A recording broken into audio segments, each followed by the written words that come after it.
Sector बाकी भी है। अच्छा, ठीक है, चलिए। सर रियल एस्टेट में एक लाइन और ऐड करना चाहूंगा बिफोर गो हेड अनदर स्टॉक। अब सीएनएक्स सर रियलिटी खोल लीजिए एक बार चार्ट पे और मंथली चार्ट पे देखिएगा, तो आपको ये ब्रेकआउट, एक्चुअल जो ब्रेकआउट की मैं बात कर रहा हूँ, क्यों मैंने 2 महीने पहले इसको आइडेंटिफाई किया था वो आपको दिखेगा। मैं पहले से ही बात कर रहा था, पर 2 महीना पहले ये जो ब्रेकआउट आया है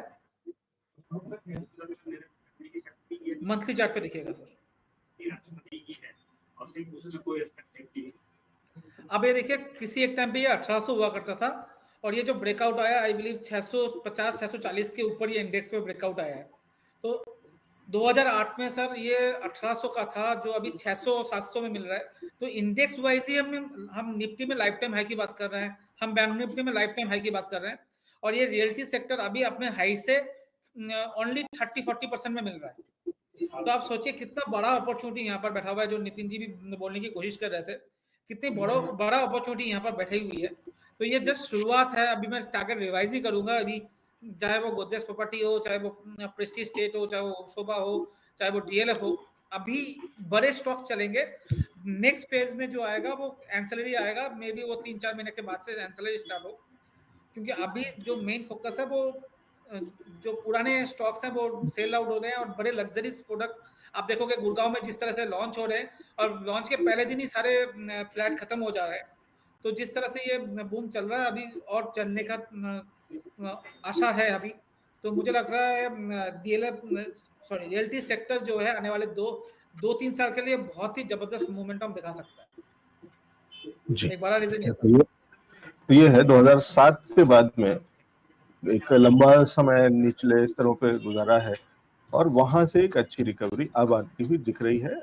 ये इंडेक्स निफ्टी जो रियल एस्टेट का जो इंडेक्स है सीएनएक्स रियलिटी आपके सामने स्क्रीन पे, वहां पे तो अब ये तरीका होता है, इसको पढ़ाई कहते हैं, इसको एजुकेशन कहते हैं, कि किस तरीके से आपको समझा दिया जाता है, समझ ले कि अब इसको खबरों से जोड़िए। तो आपने देखा होगा कि बीच में कितने सारे ऐसे बिल्डर्स, कितने बड़े बड़े रियल एस्टेट कंपनी जो कि जिनका डाउनफॉल आया, जिनका की हालत खराब है, जिनके खिलाफ बहुत सारे इश्यूज कॉर्पोरेट गवर्नेंस से लेकर के और बहुत कुछ हुआ है, वो सारी चीजें अब पार होती हुई, जिसमें कि सरकार ने भी बहुत कुछ टेक ओवर कर लिया है, और उसको सरकार भी आगे उन प्रोजेक्ट्स को निपटा रही है, तो वो वाली भी चीजें हैं।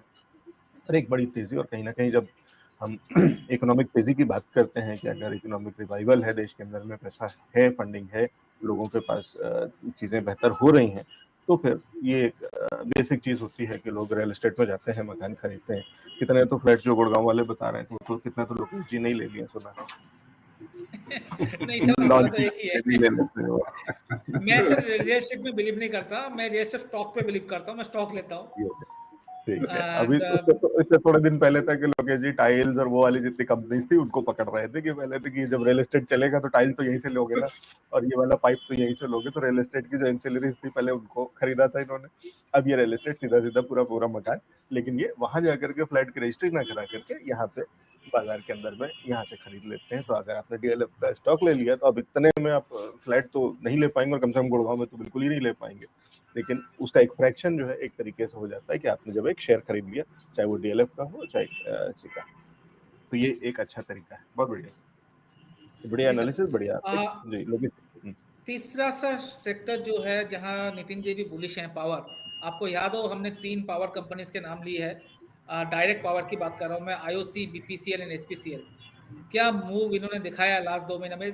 लास्ट 10 साल में कोई स्टॉक को हाथ लगाना नहीं चाह रहे थे, पर हमने जब आइडेंटिफाई किया था तब भी ये चल नहीं रहे थे, बट वहां से जो मूव दिखा है सर, एक से बढ़कर एक। तो उसी सेक्टर में एक और स्टॉक ऐड करूंगा, बट इनको सर थोड़ा सा रिवाइज भी करा दूं।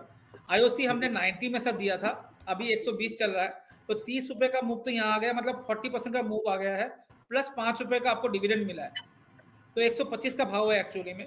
तो 90 से 125 का रिटर्न आप कैलकुलेट कर लीजिए, मगर अभी भी इसमें बाई किया जा सकता है। स्टॉप लॉस लगाइए 112-13, 1-1.5 महीने के अंदर ये मूव आपको देखने को मिला है, तो बेहतरीन मूव है। ऐसा मुझे लगता है 140 के करीब अब ये जा रहा है, तो उसकी तरफ रखिए, और 110-12 का स्टॉप लॉस रखिए। दूसरा है सर बीपीसीएल की हम बात कर रहे हैं, जहां 370 की हमने बात की थी, अभी 470 चल रहा है सर 1 महीने के अंदर। तो क्या मूव स्टॉक में भी दिखाया है।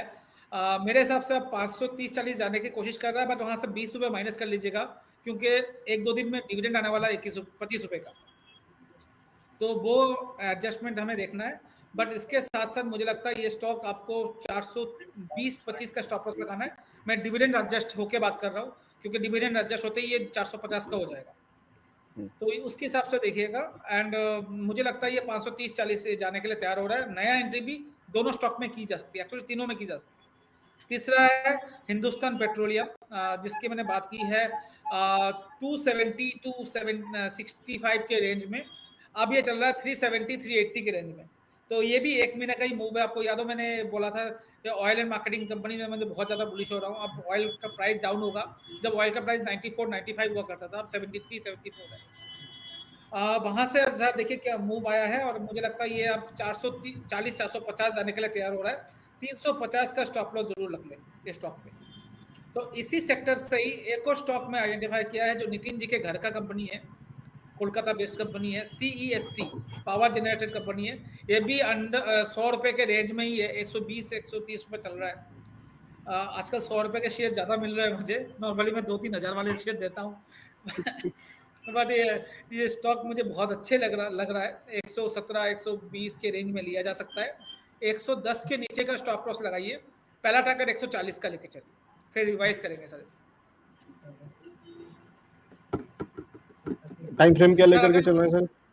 सर टाइम फ्रेम तो मैं बाद में बात करूंगा। मैं आपको एक बात करता हूँ सर, इसको मंथली चार्ट में खोलिए, आपको एक बड़ा चीज दिखाता हूँ। जैसे हमने रियल्टी सेक्टर का इंडेक्स ब्रेकआउट देखा था, वैसे ही 10 साल का ब्रेकआउट आपको इस स्टॉक पे भी दिखेगा। थोड़ा छोटा कर लीजिए तो आपको दिखेगा। जी अब देखिए 2007 में क्या भाव था, 2017 में भाव था सर ये 80-90 रुपए का। तो आज 7-8 साल के बाद भी ये 120 में मिल रहा है। मतलब आपको FD का रिटर्न भी नहीं मिला है इस स्टॉक पे। 2016-17 में आप देखोगे 80-85 के रेंज चल रहा था, जहां पर आज 120 चल रहा है। मतलब 8 साल में आपको 50-60% का मूव आया। तो ये मूव मुझे लगता है 200 तक भी लेके जा सकता है। बट अभी शॉर्ट टर्म के लिए आप 1 महीने का टाइम फ्रेम लेके चलिए 140 का टारगेट।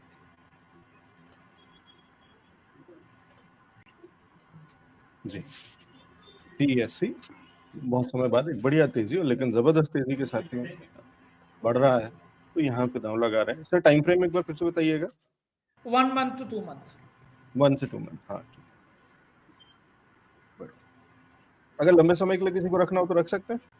अभी रख सकते हैं सर। पावर सेक्टर में मैं बता रहा हूँ 2030 तक बहुत कुछ चेंजेस होने वाला है इंडिया में।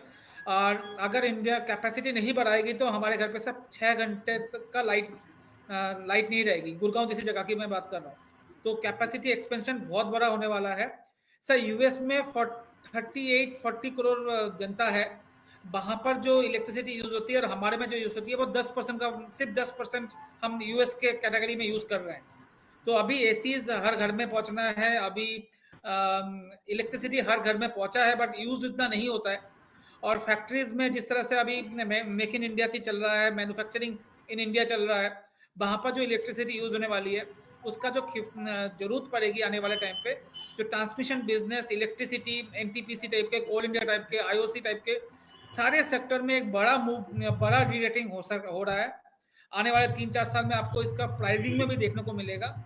एक स्टॉक या 3-4 स्टॉक के हमने जो बात की है, ये नॉट जस्ट ट्रेडिंग का पॉइंट ऑफ व्यू है। मुझे लगता है आने वाला 3-4 साल पावर सेक्टर के लिए बहुत बेहतरीन होने वाला है। और जिस हिसाब से इलेक्ट्रिक व्हीकल्स का चलन बढ़ रहा है, उसके लिए भी तो बिजली तो आपको चाहिए ही होगी। पेट्रोल और डीजल आप स्किप कर लेंगे तो, लेकिन बिजली तो फिर चाहिए होगी। तो वो कई तरीकों से, और बहुत सारी चीजें, अप्लायंसेज हमारे साथ में बढ़ ही रहे हैं, तो वो सारी चीजें ठीक है। तो बढ़िया लिस्ट, सर बढ़िया। इसमें एक, हाँ, 2 स्टॉक जी, और ऐड कर दूं जो हमने पिछले कुछ दिनों से दिया है और डबल हो चुका है ऑलरेडी। 150% रिटर्न दे चुका है। हमने पोर्टफोलियो पिक में भी दिया था वो दोनों स्टॉक। वो है पीएफसी और आरएसी। ये भी वही थीम में है, पावर सेक्टर के थीम में है।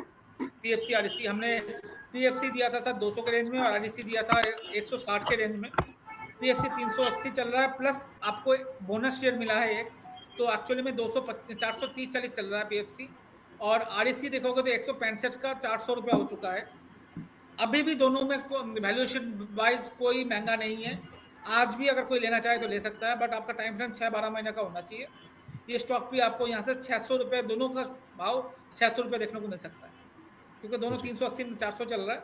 तो आपको 600 रुपये का देखने को मिल सकता है 6 से 12 महीनों का। यहाँ से ही 50% का अप मूव। और हमारा टारगेट सर पोर्टफोलियो पिक में 700 रुपए का था, ठीक।